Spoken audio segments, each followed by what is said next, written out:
Dans sa vidéo du 14 septembre 2020, Pierre Jovanovic, excellent analyste politico-financier, examine en profondeur le projet Lockstep qui met en quarantaine l'humanité sous de faux prétextes créés par des lobbies pharmaco-industriels. Les élites prévoient en effet en 2000-2021 une crise économique destructrice et aussi traumatisante que la crise occidentale de 1929. Crise montée de toutes pièces pour annuler les libertés fondamentales de l'être humain et créer un nouvel ordre mondial tyrannique avec à sa tête une poignée d'ultra-riches.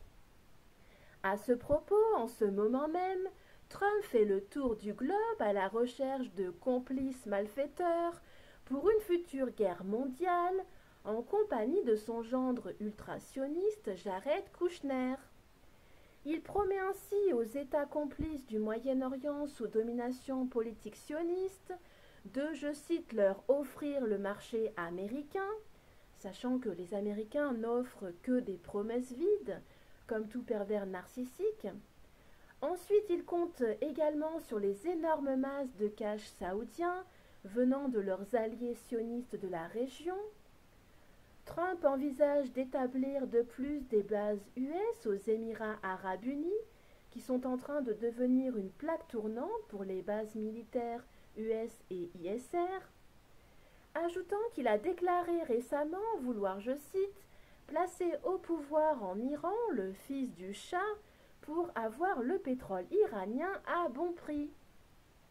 Donc les élites US comptent largement sur le pétrole dans les prochaines décennies, malgré les annonces peu logiques de certains experts anglophones, pas tout à fait indépendants. Trump et Pompeo déclarent régulièrement aussi en fanfare que, je cite, « Quand on fait une guerre, c'est bon pour l'économie américaine », ce qui est absolument immonde. De nombreux experts géopolitologues parlent d'un possible false flag avant la fête ISR de Rosh Hashanah, et les sages, entre guillemets, ont même confirmé, je cite, que ce sera la fin des ennemis de Dieu pour cette fête. Qui sont-ils pour accuser une religion monothéiste de faire partie des, je cite, ennemis de Dieu? N'est-ce pas ici une preuve de plus de leur démence? N'est-ce pas aussi la signature criminelle d'un pervers narcissique, un fou, menteur et manipulateur, que de se créer un bouc émissaire au hasard pour ensuite essayer d'entrer en guerre avec lui au détriment du droit international et des droits de l'homme? Le scénario des mensonges pathologiques US ne se répète-t-il pas à l'infini avec tous les pays qui gênent le projet du grand ISR?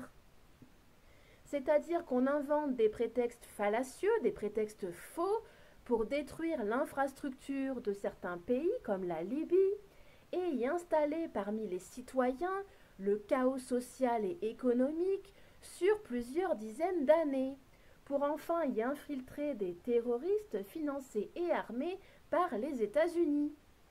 Il est à noter enfin qu'ISR souhaiterait que ce soit Rome qui prenne le Moyen-Orient, entre guillemets, puisque c'est le plan des sionistes dans le protocole des sages de Sion. Donc les États-Unis risquent de pousser notre belle Europe à la faute en faisant du chantage économique, voire même des attentats si refus de la part de l'Union européenne d'aller massacrer des peuples innocents. Il arrive en effet très souvent en Union européenne des événements extrêmement fâcheux en lien avec les refus politiques européens vis-à-vis des ordres envoyés d'ISR. Nota bene, ils veulent faire venir leur machia à un moment où le peuple d'ISR serait potentiellement très choqué par les événements et où cet attentat aurait toute l'attention des citoyens ISR. Donc pas en été, je cite, sinon tous sont à la plage et personne ne regarde la télévision. Dixit un ultra de chez eux. Soyons donc très prudents avec les false flags.